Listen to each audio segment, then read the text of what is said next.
আমরা অনেকেই কিন্তু কেরিয়ার নিয়ে বেশ হতাশায় ভুগি। মনে হয় বন্ধুরা সবাই কত এগিয়ে যাচ্ছে আর আমি হয়তো পিছিয়ে পড়ছি। চলুন আজকে এই বিষয়টা একটু অন্যভাবে দেখা যাক। কারণ জানেন তো, সফলতা আসলে অনেকটাই একটা মাইন্ড গেম। এই কথাটা আমি হতাশ, আমাকে দিয়ে হবে না, এটা কিন্তু আমাদের অনেকেরই মনের কথা, তাই না? কেরিয়ারের শুরুতে বা হয়তো কোনো একটা বাধার সামনে এসে দাঁড়ালে এই অনুভূতিটা আসা খুবই স্বাভাবিক। মনে হয় যেন চারদিকে সবাই ছুটছে, শুধু নিজের রাস্তাটাই কোথাও হারিয়ে গেছে। আর এই অনুভূতিটা কিন্তু মানুষকে একদম আটকে ফেলতে পারে। দেখুন, এই যে নিজেকে হারিয়ে ফেলার অনুভূতি, এটা কিন্তু ১০০ ভাগ বাস্তব। যখন দেখা যায় পরিচিত সবাই, বন্ধুরা ভালো চাকরি করছে, জীবনে সেটেল হয়ে যাচ্ছে, আর নিজের চেষ্টার কোনো ফল আসছে না, তখন হতাশ লাগাটাই তো স্বাভাবিক। মনে হয় যেন একটা গোলক ধাঁধায় আটকে গেছি।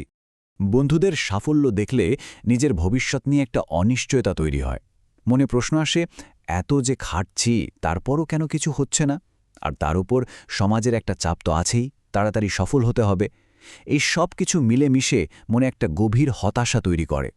কিন্তু প্রশ্ন হলো, এই হতাশাটাই কি শেষ কথা? এখানেই কিন্তু আসল খেলাটা শুরু হয়। দেখুন, বাইরের পরিস্থিতি কন্ট্রোল করার আগে আমাদের ভেতরের দৃষ্টিভঙ্গিটা বদলানো খুব জরুরি। কারণ জীবনের সবচেয়ে বড় যুদ্ধগুলো কিন্তু বাইরের কারো সাথে নয়, নিজের মনের সাথেই লড়তে হয়। সফলতা, সত্যি বলছি, এটা পুরোপুরি একটা মানসিক খেলা। এই স্লাইডের ছবি দুটো একবার দেখুন। বাঁদিকে একজন মানুষ বাসে যেতে যেতে ভাবছে, উফ, জীবনটা কি কঠিন।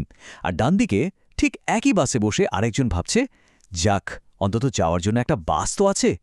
মজার ব্যাপার হলো, ৫ বছর পর যখন দুজনেরই গাড়ি হলো, তখনও কিন্তু তাদের মানসিকতা বদলায়নি। একজন অভিযোগ করছে গাড়িটা মাত্র ১৩০০ সিসির, আর অন্যজন কৃতজ্ঞ যে অবশেষে আমার একটা গাড়ি হলো। দেখুন, পরিস্থিতি কিন্তু একই, কিন্তু দৃষ্টিভঙ্গি সবকিছু কেমন বদলে দিচ্ছে। আর এই স্লাইডটা তো দারুণভাবে ব্যাপারটা বুঝিয়ে দিচ্ছে। ব্যর্থতাকে দেখার চোখটাও কিন্তু বদলে ফেলা যায়। ভারতের সাবেক রাষ্ট্রপতি ডক্টর এপিজে আব্দুল কালাম কি বলতেন জানেন? উনি বলতেন, ফেল মানে ফাইনাল বা শেষ নয়। ফেল মানে হল ফার্স্ট অ্যাটেম্পট ইন লার্নিং, অর্থাৎ শেখার প্রথম ধাপ। ভাবা যায়, ব্যর্থতা মানে সব শেষ হয়ে যাওয়া নয়, বরং নতুন করে শেখার একটা সুযোগ। চলুন এবার কিছু সত্যিকারের গল্প শোনা যাক। এমন কিছু মানুষের দিকে তাকাই যারা বড় ধরনের ব্যর্থতাকে নিজের শক্তিতে পরিণত করেছেন। বলিউড সুপারস্টার অক্ষয় কুমারের কথাই ধরুন না কেন। একটা সময় তিনি সাফল্যের চূড়ায় ছিলেন, কিন্তু তারপর এমন এক বিপর্যয় নেমে আসে যা তার কেরিয়ার প্রায় শেষই করে দিয়েছিল। ভাবুন একবার, একের পর এক হিট সিনেমা দিয়ে তিনি তারকা, দারুণ সময় যাচ্ছে, কিন্তু হঠাৎ করে পরপর ১৪টা সিনেমা ফ্লপ। তিনি প্রায় ভেঙেই পড়েছিলেন। ঠিক সেই মুহূর্তে তার মনে পড়ে যায়, তিনি যখন মুম্বাইতে প্রথম এসেছিলেন তখন তিনি একজন শেফ ছিলেন, তার কাছে কিছুই ছিল না। আর ওই উপলব্ধিটাই তাকে ঘুরে দাঁড়ানোর অবিশ্বাস্য শক্তি দিয়েছিল। তার মনের মধ্যে তখন এই একটাই প্রশ্ন ঘুরছিল, যদি একদম শূন্য থেকে শুরু করে এত দূর আসা যায়, তাহলে পড়ে গেলে আবার উঠে দাঁড়ানো যাবে না কেন? এই মানসিকতাই ছিল তার ফিরে আসার মূলমন্ত্র। আর এটা শুধু একজনের গল্প নয়, সবচেয়ে জরুরি যে বিষয়টা আমাদের বুঝতে হবে তা হল, প্রত্যেকের সফল হওয়ার সময়টা কিন্তু ভিন্ন। কর্নেল স্যান্ডার্স, যিনি কেএফসি প্রতিষ্ঠা করেছিলেন, তিনি তার জীবনের ৭০ বছর বয়সে এসেই এই কাজটা করেন। তার মানেটা কি দাঁড়ালো যে অনেক দেরি হয়ে গেছে বলে আসলে কিছুই হয় না। আচ্ছা, তো গল্প তো অনেক হলো। এখন প্রশ্ন হলো, বাস্তবে আমরা কি করতে পারি? কিভাবে নিজের যোগ্যতা বা ভ্যালু বাড়ানো যায়? চলুন এবার কিছু বাস্তবসম্মত পদক্ষেপ নিয়ে কথা বলা যাক। প্রথমত, শুরুটা করতে হবে ছোট করে। কোটিপতি হওয়ার স্বপ্ন দেখে হাত পা গুটিয়ে বসে না থাকে, বরং এখন আমার যে দক্ষতা আছে সেটা দিয়ে কি করা সম্ভব, সেখান থেকে শুরু করা যাক। দ্বিতীয়ত, নিজের সঠিক মূল্যটা বুঝতে হবে। মার্কেটে নিজের স্কিলের চাহিদা কেমন সে অনুযায়ী প্রত্যাশা করতে হবে। তৃতীয়ত, বিক্রি করতে শিখতে হবে।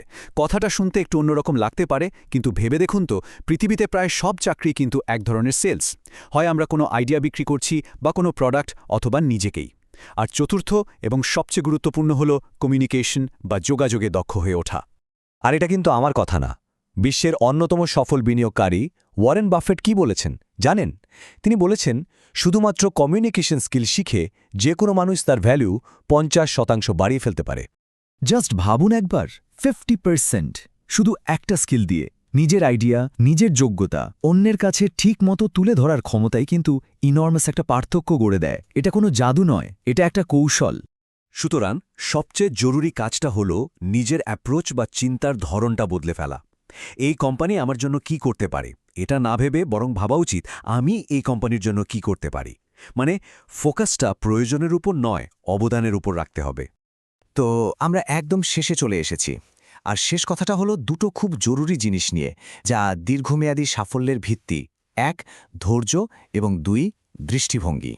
আমাদের মনে রাখতে হবে প্রত্যেকে তার নিজস্ব টাইম জোনে দৌড়াচ্ছে। একটা উদাহরণ দেই, বিল ক্লিন্টন মাত্র ৪৪ বছর বয়সে আমেরিকার প্রেসিডেন্ট হয়েছিলেন, কিন্তু জো বাইডেন বা ডোনাল্ড ট্রাম্প প্রায় ৮০ বছর বয়সে এসে হয়েছেন। এটা খুব পরিষ্কারভাবে দেখিয়ে দেয় যে প্রত্যেকের সাফল্যের চূড়ায় ওঠার সময়টা আলাদা। বন্ধুর আজকের সাফল্য মানে কিন্তু নিজের আগামীকালের ব্যর্থতা নয়। এই কথাটা মনে একটা দারুণ ভরসা দেয়, তাই না? যেটা ভাগ্যে আছে সেটা আসবেই।